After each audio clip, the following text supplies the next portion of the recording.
In a barn hidden somewhere in the back alleys, screams echoed through the darkness. It was Bertel. He was punishing the men who had been tasked with hiring mercenaries. Their job had been simple: make sure the illegitimate child died in that village. If that had happened, the boy would never have reached the castle, and Bertel's plan would not have fallen apart. The man on the ground begged for mercy. Bertel did not even look at him. He continued torturing him again and again, calling him useless. Finally, he cruelly cut out the man's eyes. His subordinates watched in horror. Bertel wiped the blood from his blade and spoke coldly. He couldn't act openly unless someone had already slipped inside the castle. But now he had a better idea. He remembered Felix. With that method, even disposing of the body would be clean.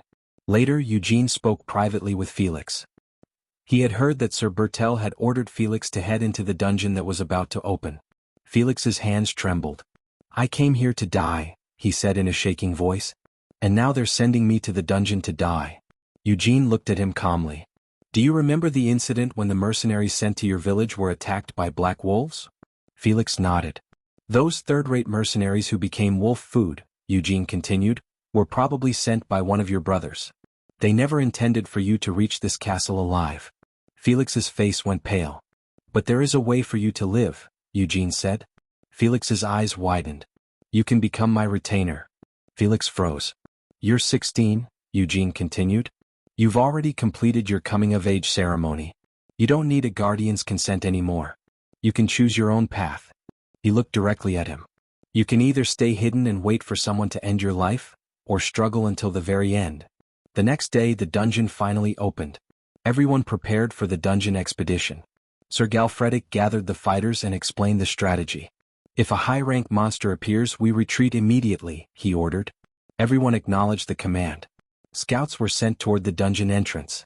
Some mercenaries joked among themselves, saying that once the lower-ranked monsters were cleared, they would pretend to fall back and let the knights handle the rest. While they talked, Bertel passed by.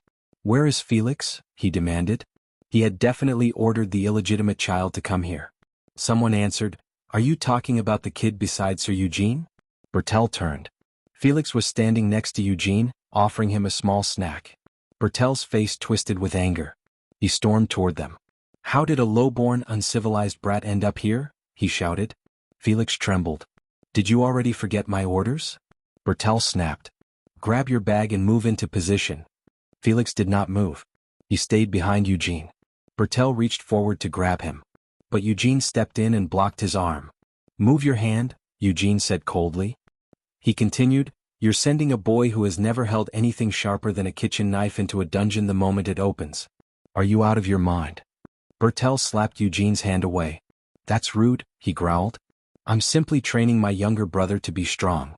You should know your place. You have no authority over this child." Eugene stepped forward. "It seems you are the one who doesn't know your place." He placed a hand on Felix's shoulder.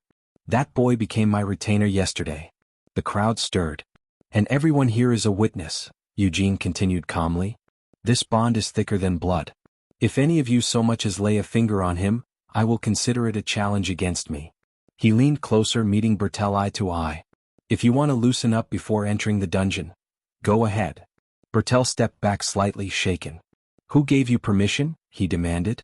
"Do you think taking in another family's illegitimate child is that simple?" Behind them, people began whispering. Many remembered the duel between Eugene and Sir Galfredic the previous week. They believed the dungeon expedition would be safer with Eugene present. Bertel realized he couldn't openly oppose someone the others trusted. At that moment, Kamara stepped forward. "I will also entrust my younger brother to Sir Eugene," he said calmly. "Felix is 16. He is already an adult. He should choose his own path." Bertel's face darkened with anger, but he could do nothing. Eugene understood the situation clearly.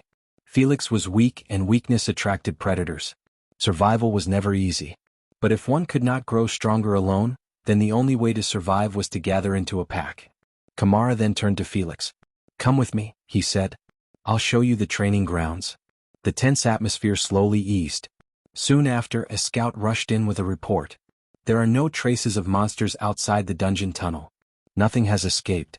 It should be safe to open the dungeon." The knight stepped forward. Sir Galfredic raised his sword and shouted, "Everyone prepare. Survive on your own. Advance." With that command, The dungeon invasion began.